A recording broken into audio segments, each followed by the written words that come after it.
Coming to you from the Lydia Media Studios in the heart of Lewiston, Auburn, it's Lydia's Lunch Bunch, LA's afternoon morning show with Mark, Sarah, and JC. We're covering news and events in the greater LA area and talking to the people making a difference in our community. Feel free to share your comments, questions, or suggestions via email at podcast@lydiamediallc.com. And today's show is powered by DuBois Electric, building lasting relationships since 1967. From homes to businesses, their licensed, fully trained technicians handle it all. Repairs, upgrades, standby generators, EV chargers, heat pumps, and more. No job is too big and no job is too small. Learn more at DuBoisElectric.com. Also brought to you by Ruper's Beverage and Redemption. When it comes to beer, wine, and spirits, don't botch it, squatch it. At 4 locations in Lewiston, Auburn, and Oxford. Learn more at rupersbeverage.com. And remember, the party starts at Ruper's. We have the pleasure of being joined in studio today by the owner and pitmaster at Burnt Ends Barbecue in Auburn, Kevin Cunningham. How are you? I'm great. You got to add head bottle washer to that, too. Head bottle washer. Yep. Okay. Dishwasher and all-around helper. Helper. Gotcha. Does it seem like you're more of a helper than an owner on some days? Most days I'm a helper and an owner and everything else. Okay. And a dishwasher. But I have a great team, so I can't say I'm everything because they do a really fabulous job. That's right. You do have a great team. I do love down my there. people. Yeah, they're nice They people. are. We pick and choose. Somebody said to me once, like, how do you get? I says, we hire fast and we fire faster. Oh. Well, if they're not a fit, we've got a vibe. We've got rules. We have two things that I live by. We have 2 rules that we live by. We run the whole restaurant by them. The first one is to be a good human. And, be a good human is like hard. Like, you have to be kind to your coworker. You have to be kind to the customers. You have to be kind to each other. But like, I use this great analogy when I'm hiring. I had an employee that was, he was sick and he had been out for a few days. And then he came back to work because he couldn't afford to lose another day's shift. Yeah. And he shouldn't have been on the line. No way. We'd go down in flames. And he's going to get everybody else sick. So the cooks on the line decided that they knew that he couldn't lose another day's pay. So they ended up putting him in the dirty dish area and gave the dishwasher an opportunity to work the line. And then came to me and said, we've fixed this. Is this okay? And that is the epitome of being a good human. Like, they took care of everybody and dinner service and made sure the restaurant didn't go down in flames. Yeah. That's being a good human. And, of course, the other rule is don't serve You can't. You're not going to be in business very long. Yeah, I can't wait to hear more about that. Right. Lots of places that serve shit. That's right. You got to put that on a T-shirt. You got to merchandise This summer. Yeah. All right. Sounds good. We are happy to have you on the show. We are going to talk to Kevin all about Burnt Ends Barbecue and a whole lot more coming up here in just a bit. But before we do, let's take a look at some headlines for Monday, November 17th. The Sun-Journal reports that a special election for Maine House District 94 representing Lewiston could be on the way after Kristen Cloutier vacated the seat on October 31st. So far, City Councilor Scott Harriman, School Committee member Janet Bowden, and former School Committee member Kieran Majerus-Collins will vie for the vacancy. The Lewiston City Council will vote tomorrow to request a special election. Maine Family Planning is launching a $6.5 million fundraising effort to ensure access to reproductive health care in the wake of federal funding cuts. The losses of Medicaid reimbursements and Title X funding represent 40% of its budget. The state of Maine saw 23% fewer overdose deaths through September compared to the same time last year and 37% fewer deaths compared to 2023. Overdose deaths in Maine peaked at 723 in 2022. And nearly $35 million in funding included in the legislation to end the government shutdown will benefit 20 projects throughout Maine. Funding includes over $1.3 million for the University of Maine system and $750,000 for the A.B. Ricker Memorial Library in Poland. Now it's time for the weather. Weather? Rain or shine, it's all okay. Grab your uke and start the day. You don't need perfect skies above. Hey, just a song and a little love. You left me hanging. I didn't know that was a thing we did every time. Oh, my. We've been doing it for 300 episodes. Cloudy all day with a high of 38 and a low of 31. Sunshine returns tomorrow with a high of 41 and a low of 30. And more sunshine on Wednesday with highs in the low 40s. In sports, Jaylen Brown's 33 points led the Celtics over the LA Clippers, 121-118. Boston will visit the Brooklyn Nets tomorrow night. Well, the Bruins are on a streak too, yeah? They're going to host the Carolina Hurricanes tonight at 7 without Charlie McAvoy, I'm guessing. Yeah, Charlie took a puck to the See that face. tooth fly out of his mouth? Ooh, that was brutal. Baby. Bates College field hockey lost to Tufts University 3-1 in the NCAA tournament quarterfinal. The Bobcat season ends with a 16-4 record. It was an amazing run for the Bobcats, too. 4 playoff games. They didn't give up a goal until yesterday. They've been doing great. Bates in general is incredible. Fabulous sports program. Absolutely. Central Maine Community College men's soccer will take on Cincinnati Claremont in the USCAA Division II National Championship this afternoon at 1 p.m. in Pittsburgh, Pennsylvania. Go Mustangs. The Maine Nordiques dropped a pair of games to the stinking Maryland Black Bears, 5-2 on Friday and 3-2 on Saturday. The Nords hit the road to take on the stinking Rochester Junior Americans this weekend. The NA3 Nordiques visit the New Jersey Titans tomorrow and Wednesday at 3 p.m. The Lewiston Maniacs have won 8 in a row. They'll visit the Connecticut Chiefs this afternoon at 12:30. That's a lot of games in a row. Sure is. In high school football, Leavitt beat Herman 47-14 to advance to the Class C state final. They'll play Greeley on Saturday at Lewiston High School. That is your news, weather, and sports. And right now, it's time for the podcast segment that is Sweeping the Twin Cities. Kevin, I was expecting you to join in. Sorry. As a loyal listener, you got to know the cues. It's time for famous people birthdays. They're famous. It's their birthdays. It's famous people birthdays. It's famous people birthdays.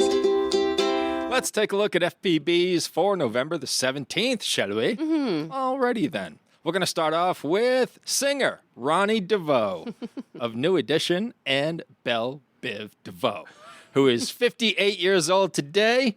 And I want to clear up a little confusion. Oh, yes, please. Yeah, Ronnie DeVoe is actually the DeVoe in Belle Biv DeVoe. Got it. A lot of people thought he was Belle. Turns out he's not. No. So I want to set the record straight. This morning on November 17th, Ronnie DeVoe is the DeVoe in Belle Biv DeVoe. Yeah. He was born in Massachusetts. Roxbury. Look at that kid. I know, right? Rough. Rough. Mary Elizabeth Mastrantonio is 67 years old today. Oh. She played Gina Montana in Scarface. She was also in The Color of Money. I believe she played Tom Cruise's love interest in that 1986 film, and she's done other stuff as well, but I think it's probably what she's best known for. Actor Stephen Root, 74 years old today. You know who Stephen Root is, Sarah. I was told that I could play my music at a reasonable volume. That's the one. What's that character's name? Milton. Milton on Office Space. The one with the red stapler. That is Stephen My Root. swingline stapler from home.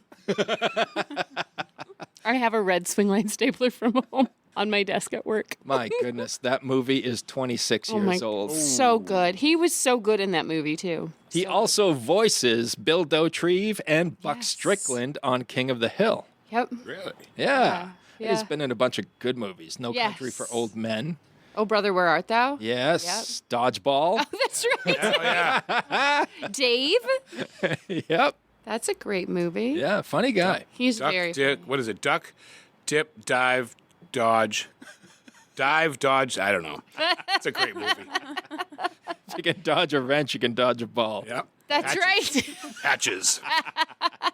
Wasn't he also on a TV show with Dave Foley from Kids in the Hall? Oh, yes. News Radio. Yeah. Good yeah, pull. Yeah. Check out the big brain on Sarah. Yeah. Right? She's diving deep. Creator and producer of Saturday Night Live, Lorne Michaels, 81 years old today. I love listening to him talk because he has the weirdest voice. He does have a weird So voice. strange. Yeah. He's given us so many moments that we'll never, ever forget. Right. Yeah. Yep. Countless. Some of them we might want to forget, but Yes, a lot of them we like- don't ever want to forget. Right. Like Head Wound Harry. I could do without that in my mental repertoire. I mean, some of the Coneheads were great, but some were really bad. Some are bad. Sure. You're not going to win them all.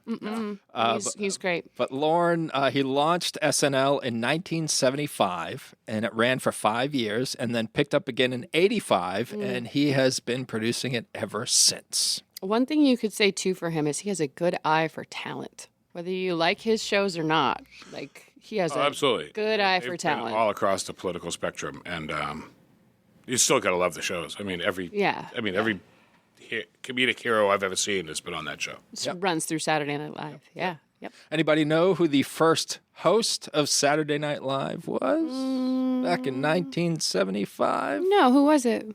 George Carlin. George Carlin. Oh, look at Stuff. you. Look at the big brain on that guy. Yeah. What's up?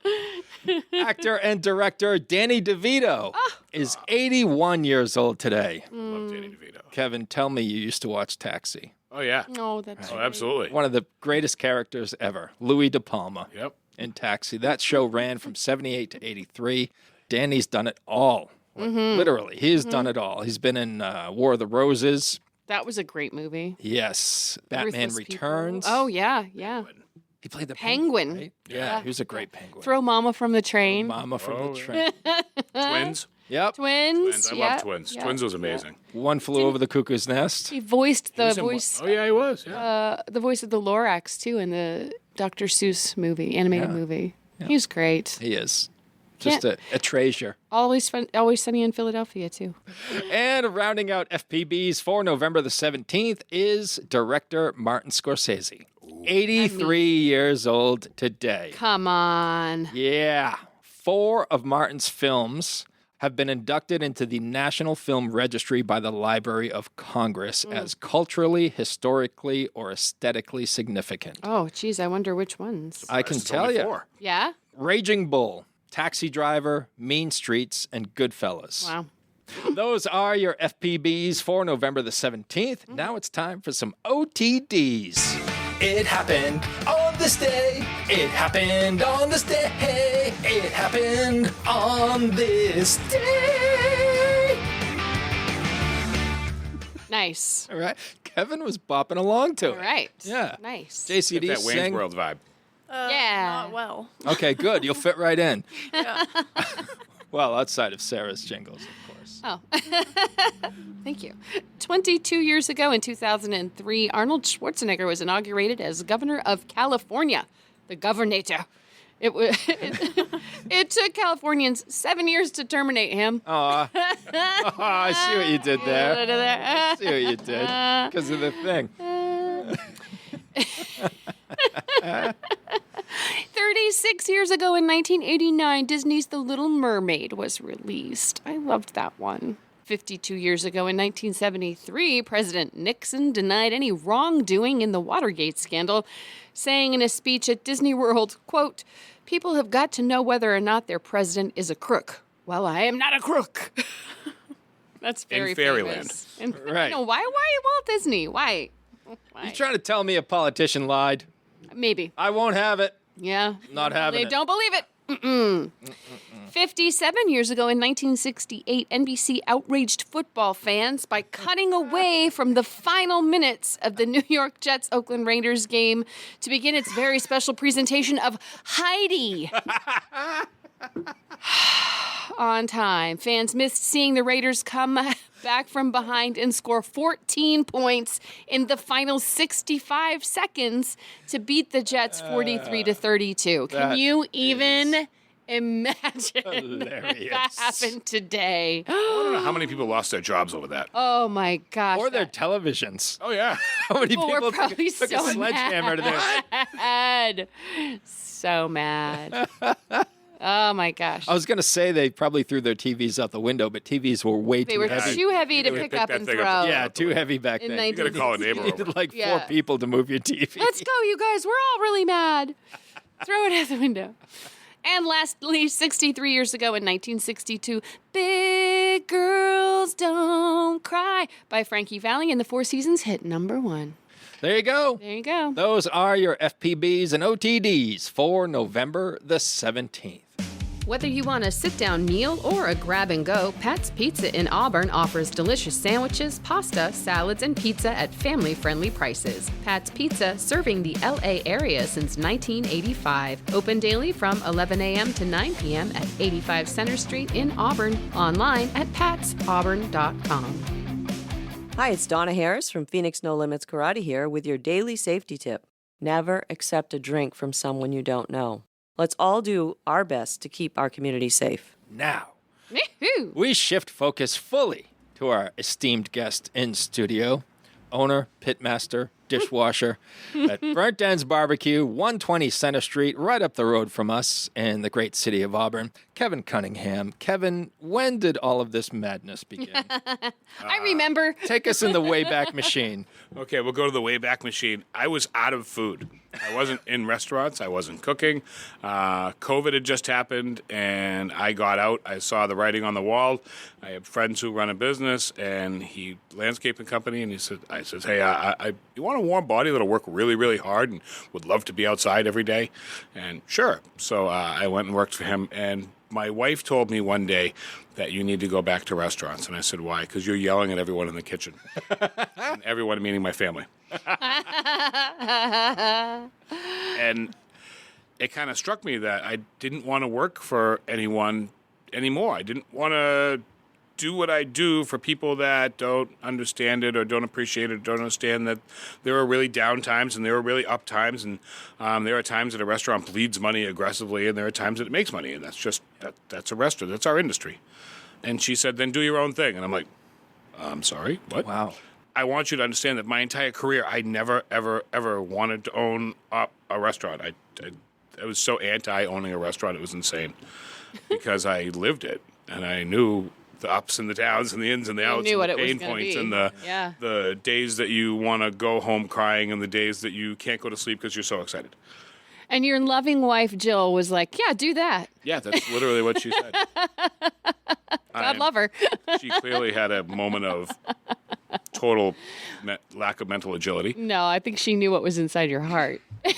I love what I do. I love food. Yeah. I love people. I love that. I love everything about it, that whole part of the world. So we started looking around, well, what do we want to do? Well, I don't want to do what everybody else is doing, although I have friends in the industry now that tell me that you should have done what everyone else is doing.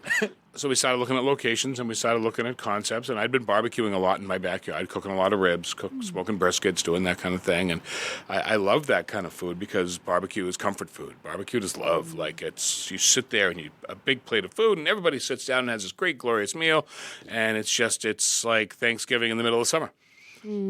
So we found a location, we pulled the money together, we opened the Lewiston location purely out of our pocket just about 4 years ago. And we got going, and I had a great Paul Rancourt was our landlord, and he worked with us, and it was a great experience. And lost a lot of money, and realized that it wasn't just going to make it over there, and that counter service definitely wasn't going to make it in Lewiston.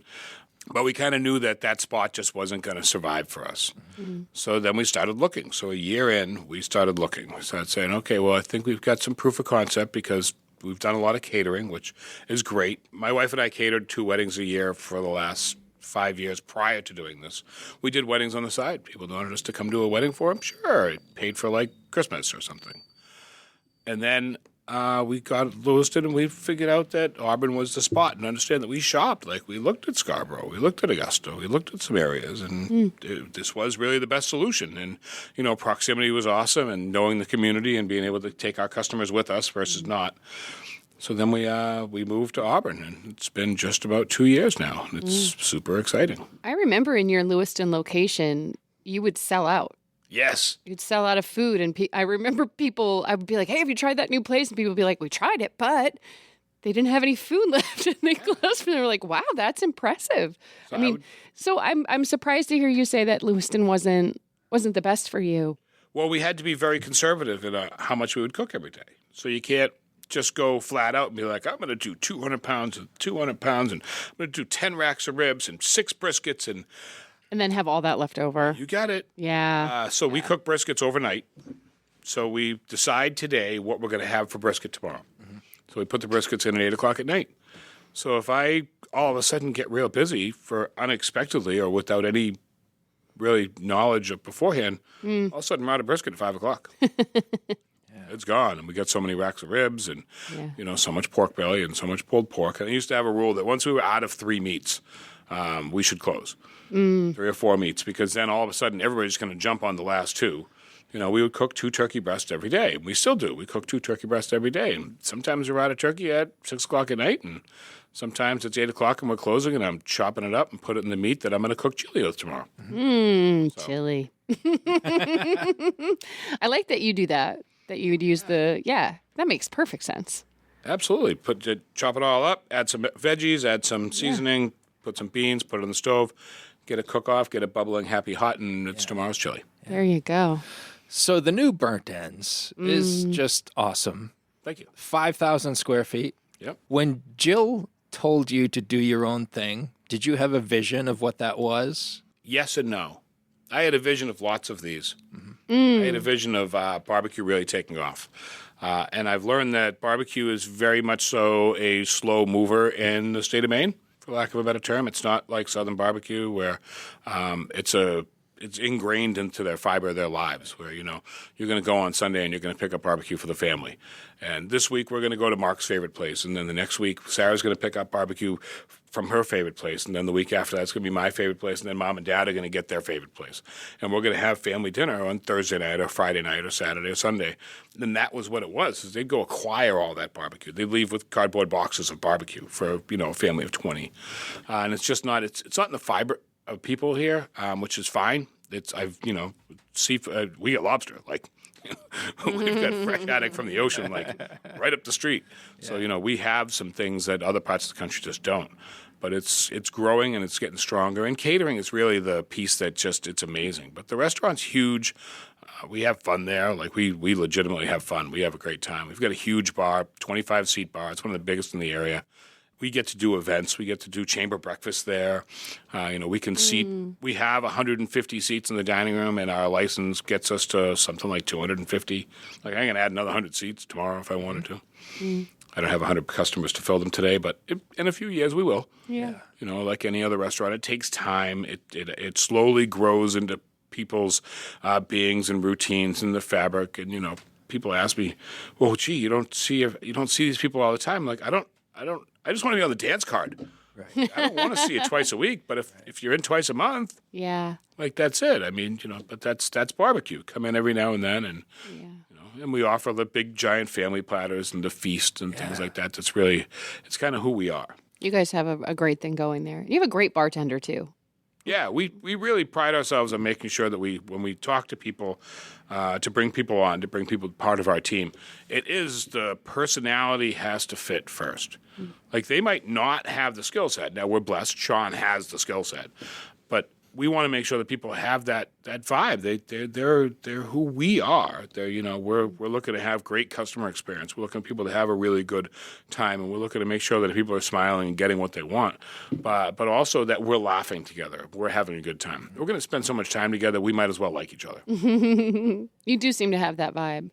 Yeah. And I will note, Sean was nominated for one of the finest under 40 spots this year for the He is one of the finest under 40, whether he wins or not. Aw, man. This guy over here. What are some of the more popular menu items at Burnt Ends, Kevin? So our pulled pork is amazing. It's glorious. I would stack it up against anybody's pulled pork in town and anybody pulled pork in the area, like New England. I'm fine with that. It's great, and it's not too fatty. It's not too rich. It's not too dry. It's really got a good balance to it. Our wings are the best around. Oh my gosh, yeah. Yeah, our wings are definitely fire. They're big. They're just seasoned right, and I don't sauce them. So you get a dry, smoked, crispy wing, and I'll give you 5 sauces, and you get to play however you want. Yeah. Kevin taught me how to eat wings. You just take the little flats and you give them a little twist and pull, and the whole thing comes apart, and you can just all right. So good. Good time. We try to be the solution rather than the problem. I guess that's the best way to describe it. So when we had Magnetized Maine here, they were trying to get multiple restaurants to do the food. That's right. And it just came down to all the buses having to go to different places and people having to pick. And I'm like, just bring them all here. I could get them in and out in 30 minutes. Mm-hmm. And you did. Oh, yeah. Oh, I deliver. I was there. At no point in time do I tell you I can do something and I fail. And I still say every single person should do 2 to 3 years in a kitchen or a dining room. I agree, 100%. Really builds character. Oh, absolutely. You find out what you're made of. Yep. And And it teaches you how to work with people. Yep. Teaches Yeah. you how to deal with customers. Yeah. social skills, skills. everything. Yep. Yeah. You know? Thinking quickly. Yeah. I On the agree. fly. But it's a burnout business. I wanted to see if you agree with this because it's one of my favorite stories from this particular individual. Are you familiar with Heidi Parent, she was on Hell's Kitchen? I think it was season 14. She's from Auburn. Now she teaches culinary arts in Augusta, I think at UMA. Oh, yeah. Yeah. So she and I got to be guest judges at the Mrs. Maine pageant. Right. For some reason, they just put a bunch of weird Sure, people yeah. together, and The best judges. so that's how we met. And I told her what I did, and then had her on the show. And I've interviewed her a couple times, and I was asking her, like, outside of Hell's Kitchen, I've seen other kitchen-related shows. My wife and I used to watch them on a pretty regular basis, and I was like, Heidi, what is it about the restaurant industry? What is it about working in a restaurant that makes people so angry and crazy and, just want to pull their hair out? And she said, Mark, people are hungry and they want their food. Is that accurate? That is absolutely it. You, like it or not, somebody out there is saying, where's my steak? Yeah. Right. Where's my brisket? Yeah. Where's the ribs? Where's the pork? But there's not like, sorry, it's going to be a minute. It's no, I'm hungry. Yeah. Where's my dinner? Yeah. I eat out a lot because after you cook for a living, you generally don't want to cook. Don't want to cook for yourself. And, I have more grace than anyone when I come to a restaurant, but at the same time, like, I'm hungry. Can I get some food, please? Excuse me, can I please have something to eat?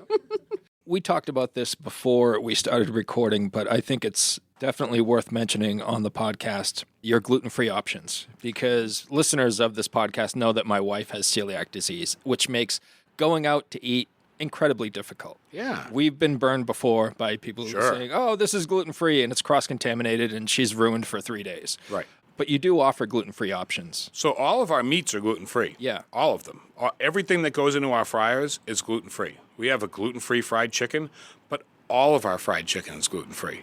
It's a great butter that Legal Seafood had created, I want to say 10 years ago, maybe even longer, and they open sourced it so everybody could buy it.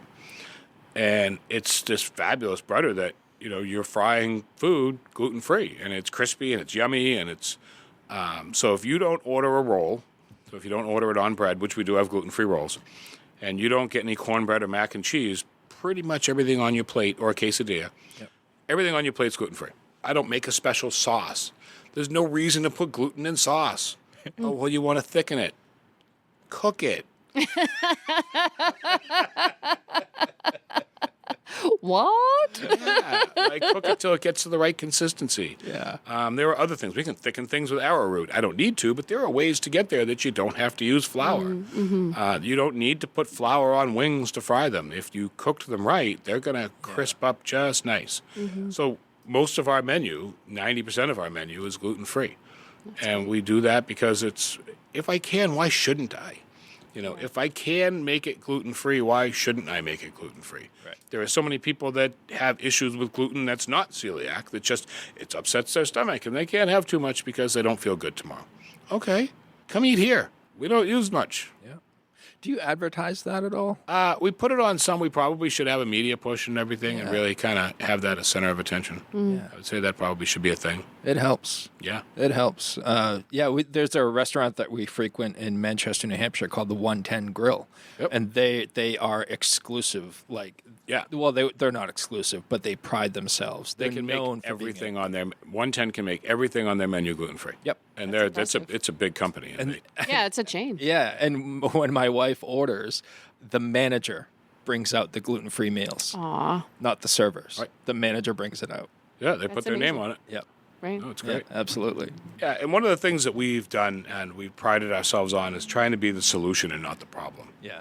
You can be the problem, you can just be another person in the crowd, or you can be the solution, and we try to be the solution. So we try to, we do sponsorships, but we don't do sponsorships in the traditional sense like, ooh, we're going to send in a $25 gift card and be part of that raffle. We do sponsorship nights where if an organization comes in and they say, we want to raise money for the Humane Society. Okay. You're going to market it. You're going to tell everybody to come. Everybody's going to have a great experience. They're going to come for dinner, and we're going to give you a piece of the sales for that whole day. Yep. So everybody's ordering lunch. Everybody's ordering dinner, and things like that. We do that for schools. We do that for a lot of the high schools, the sports teams, things like that, because we can help. But I'm not just going to hand somebody a gift card and say, here you go. Right. Because that $25 gift card might help that booster get together a basket that they're going to sell, 30 things of, and they might get $300 or $400. Why don't we have like a barbecue night, and we'll write you a $400 or $500 check, saying, hey, we're really glad you came in, you brought your people, and we're going to give you a piece of it. And some of the other things we want to be the solution, like we have athletic teams, so like, can we use your space for banquets?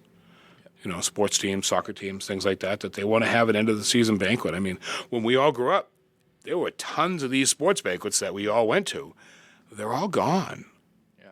Like, they're just gone. And so we're trying to and the problem I see, the way I look at it, is that these kids that aren't going to banquets anymore, that aren't going to these award ceremonies, that aren't going to celebrate their successes and the things that they did that season, whether it was a winning season or not, they're not going to know how to celebrate their employees when they're running companies. They're not going to know how to praise someone for doing a great job with a dinner and an award, because they didn't grow up with that being a fabric of their being. So next year, we're actually going to be rolling out a program. I'm announcing it here first. Woohoo. Breaking news. So we're going to roll out a program next year. It's going to be a Future Leaders Feast. Well, I need to figure out if that rolls off the tongue or not. And we're bringing the banquets back. So we're going to have a set price, probably about $19 a head, with a pretty much set menu that people can come in. They can take over our restaurant on a Monday when we're closed, or if they have a smaller group, they can do it in the private event space, the semi-private event space. The walls don't go to the ceiling. But we want to be part of the solution. We want to help fix some of the things that are gone. Whether it was stuff that disappeared from COVID or stuff that was just slowly fading away. But celebrating people and making sure people know that they're recognized is missing from our society right now. And these kids, like it or not, are going to be running the country someday. Mm-hmm. So, yeah, we probably should be trying to teach them how to celebrate people. That's awesome. What a great idea. Yeah. Was that your brainchild? It was. Right. I saw a need, and I was asked to do something, and then I saw how much it was missing in the community, and was like, yeah, I'll do this anytime anybody wants, at all. Whoever needs the space, that's great. Why not? And you're still catering. Yeah, we cater a lot. Yeah, a lot. We did 27 weddings this year. Wow, that's a jump from just you and Jill doing 2. Yeah, it's awesome, and it's it's a mad dash during a time of the year that the restaurant's slow. So, everybody's out catering. We do 3 a day some Saturdays. Wow. It's amazing. I love it on days that I have to bring something to one event, and then I'm working this middle one, and then I have to go help them break down the other one, because I went to 3 weddings in one day. Aw. You've done our office party for us multiple times. Yep, we like an office outdoor parties. barbecue. We like that stuff. And barbecue's very conducive to that type of event. We drop off a bunch of food. You get a big spread, whether you're going to order a barbecue feast. If you want to feed a dozen people, you get the main barbecue feast, and it's going to feed a dozen construction workers. So, an office party, it's going to have some leftovers. And then there's the family pack that people order in the restaurant. Family of 4 come in. Yeah. And it's a family of 4, and they got everything. It's family style. It's you get a big giant tray of food, and it's you see the phones are all out, and then they dig in, and then they're just leaning back like, that was so good. Yeah. Well, speaking of family style, Thanksgiving. Oh yeah. Talk about that. Thanksgiving is awesome. So I met a gentleman who owned Q Barbecue down in Georgia. And he had a whole bunch of locations. His biggest day of the year was Thanksgiving. And he told me, he says, you have to do Thanksgiving. I'm like, I spend Thanksgiving with my family. He's like, not anymore. And he just laughed at me. He's like, not anymore. So we did it that year. and I think we sold like 10 birds. I was like, okay, 10 birds with the sides and the stuffing and the gravy and the cranberry. And it was just me and 2 other employees that came in that day. My wife came in, Jill, to help sell it and give people their stuff. I think you got one that year. I did it 2 years ago. 2 years ago. Yeah. So that was the second year. Yeah. And then the next year we did it, and we did like 20 birds. And that was stressful. That was the level of stress, because I had a lot smaller smoker then. And then last year we did 30, I think. And this year I think we're going to hit 40. Yeah. Damn. And this is the whole deal. It's not just the bird. I'm sorry. Yeah. So you get about an 18-pound bird pre-cooking, so it's probably about 15, 16 pounds when it's done cooking. You get a turkey. You get 3 sides, so mashed potatoes or carrots, stuffing, all that happiness. No green bean casserole, because I just don't do it. Too many people. Make your own. Too many people have their version. Like, Yeah. Aunt Linda's green bean casserole is different than Aunt Susie's. Yeah. So I'm not going to have Uncle Kevin's green bean casserole communing with Aunt Linda or Aunt Susie. It's just not going to happen. But we do that, and you get the gravy, and you get the cranberry sauce, and you get that whole thing, and you pick it up hot on Thanksgiving. So You get a pie, too. Oh, you can get a pie? Absolutely. So all that stuff is there, and people come in between 10 and 12, and they'll pick up their stuff. They bring coolers to bring everything hot. So I call it a cooler. You should call it a warmer, but you literally come in with your cooler. I fill it with hot water, dump out the hot water, and then I put all your hot food in there and send you on your way and wish you a happy Thanksgiving. We put a towel in ours to kind of soak up any moisture, too. I think you had recommended that, and it worked really, really well. Everybody was thrilled. It was delicious. And you have a clean kitchen. We had so much food left over. And we had a big group of people, so much food left over. It's called Thanksgiving. Yeah. It's supposed to eat Thanksgiving for like a week. Yeah. Yeah. And you do individual portions, too, though. Yeah, we'll do the individual meals, and we've set aside a limited number of just turkeys. So, like, people that just want a turkey. And, there's a couple of companies that have reached out to us to make sure that they're feeding because they have staff.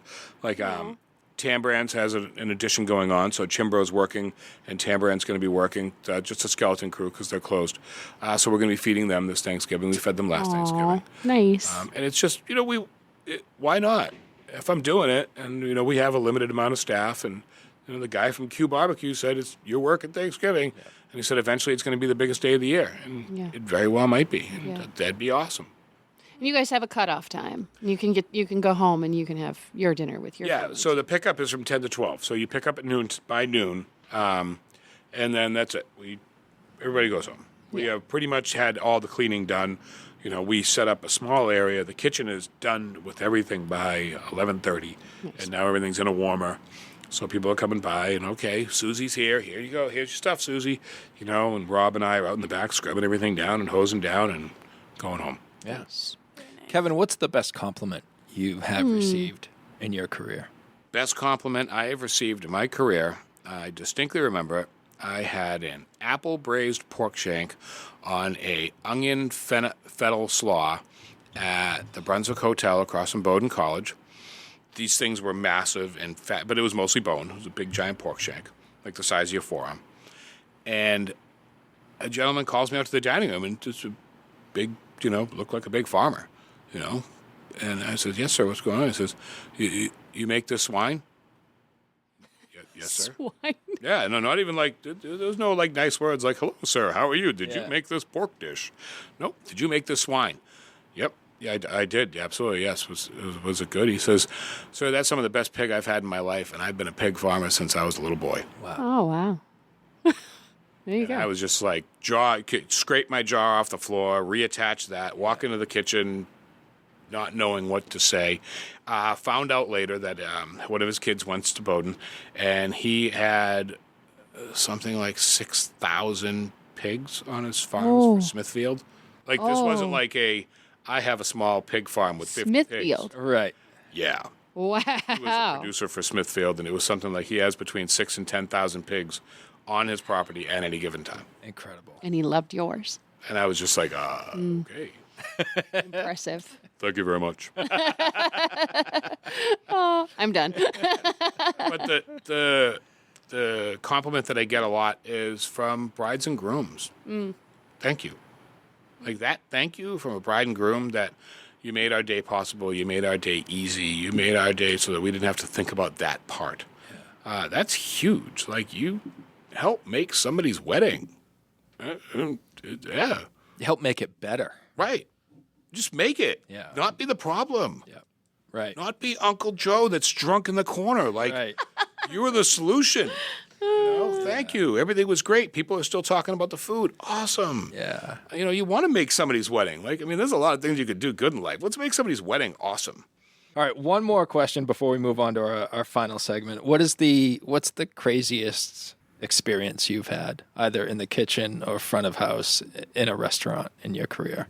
I had a small part in a 5,000-person sit-down dinner at the Boston Convention Center. I was the buyer at the Boston Convention Center, and we had a 5,000-person sit-down dinner. Oh, God. That the only reason we got that convention was because Hurricane Katrina had wiped out Louisiana, New Orleans. Yeah. So the New Orleans Convention Center was gone. So we got the convention, and that was an insane 20 or so days of my life. That is a all-around blur that I learned more than I've ever learned in any given time. But that was insane. Yeah. So that was the craziest by far. Like, I saw things, and they were just like, yeah, well, we do it this way. And I'm like, you do what? And they're like, yeah, well, we have a person with a flag saying, sit here. And they're just walking from table to table to table as people are coming down an escalator, getting sat at a table, and they are fed with the meal that they requested, whether they wanted steak or they wanted chicken or they wanted fish, and with a bottle of wine on the table. And they sat at a table of 12, and then as those 12 people sat down, 12 more people sat down. Wow. And 5,000 people were fed within an hour and a half. Whew. My mind was blown. That's incredible. That's some organization right Yeah, there. oh yeah. Holy Absolutely. cow.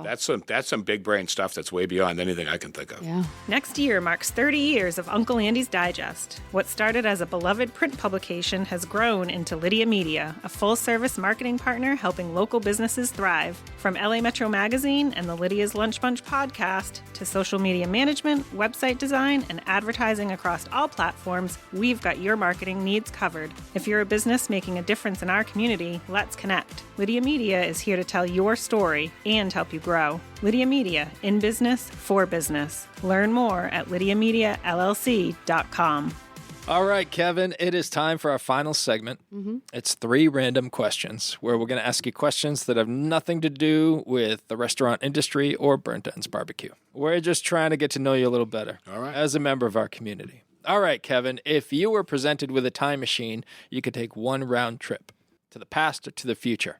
I've Where would you studied this go question before. and why? So if it was just someplace to go to see something, I'd like to go to probably like Woodstock or something. Like, if I just want to go to a show, like, give me 3 days at Woodstock, sure, I'll probably be dirty, gross, and not have the memories that everybody sees on TV, but, like, I can say that I was there, that'd be pretty cool. Yeah. Who would you want to see the most at Woodstock? I don't know. The anthem by Hendrix, but, Yeah. what do you want to see? The Dead? Do you want to see the Stones? Like, I've seen the Stones. The Stones are awesome. But, like, yeah, it's the whole thing, the vibe, all the different bands. The bands in between the bands that never made it, but they were amazing. Yeah. JC, what do you got? Outside of making amazing barbecue, what's something that you're really good at or really enjoy doing? I can fix stuff. Yeah. Like, I can fidget and fix and repair, and I can build a deck. I can build a house. My father was when I got out of high school. I moved down to Maryland with my father, and I built houses for him. And we built the house for the richest man in Maryland, Morton Blaustein, and he owned Crown Petroleum. And I built stuff. I can fix stuff. You built a beautiful bar. My father-in-law built a beautiful bar. I did. Did you help? Paul Fournier, thank you very much. I love you. I will always appreciate you. And Dave Harvey, who was a huge asset in building out that restaurant, I will always appreciate you. Thank you very, very much. There, you got that in. There's a long list of other people. I'm sure. There's a long list. I'm sure. You ready for mine? I'm as ready as I can be. If you had to eat a crayon, what color would you choose and why? Orange. Why? pumpkins and burnt ends orange, and I like orange. I love fall. I love the change of seasons. If you give me a change of season, I'm happy.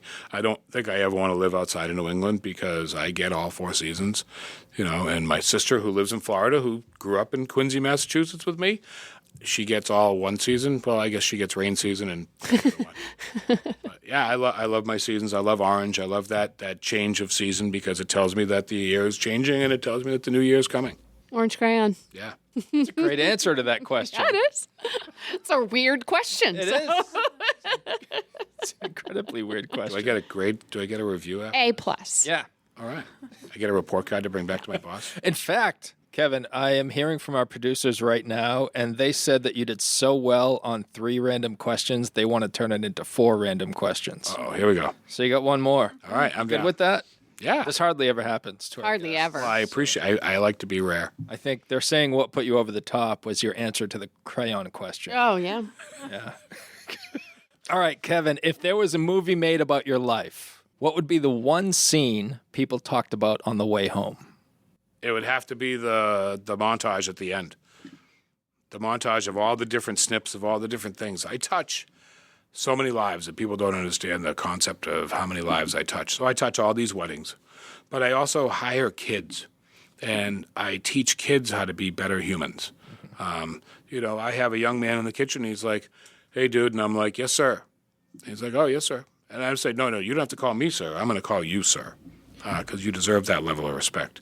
And there are people that have come through my kitchen that I had an employee that I was driving down the road, and he pulls up next to me and he puts his window down. I'm like, "Hey," he's like, "Hey," he goes, "I just bought this car." And it was a brand new Durango, and he's got his wife and his kids in the car, and he's so excited, and he's gone somewhere. And when he left my restaurant, he tried to quit because he wanted to go to HVAC school. I says, "Why are you going to quit?" "Well, I won't be, I'm going to be in school." I'm like, "How are you going to pay for school?" "Oh, well, they got a program. And how are you going to feed yourself while you're at school? And how are you going to pay for gas? And how are you going to pay for this?" I'm like, we're going to adjust your hours, and we're going to adjust your schedule, and you're going to go to school, but you're going to still work because you need money. And he messaged me 2-3 years later saying, "I have friends that just left their jobs, and they suffered that entire time." So the montage at the end of the movie is the part that's going to be, because my life would be how I touched all these people's lives. How I interacted with them. And then the clips of every single person is what will get them. Because I love people. Who taught you how to be a good human? My mother, the greatest woman I ever knew. There were so many people at her funeral that, my mother. Thanks for joining us today. Yeah, it's been fun. It has been fun. Burnt Ends Barbecue, 120 Center Street in Auburn. You can go online to burntendsmaine.com. Thanks to Ruper's Beverage and Redemption and DuBois Electric for sponsoring today's episode. And if you'd like to be part of the Lydia's Lunch Bunch advertising family, reach out to Pam Ashby via email at pam@lydiamediallc.com. Have a great day. And remember, don't bite your cat.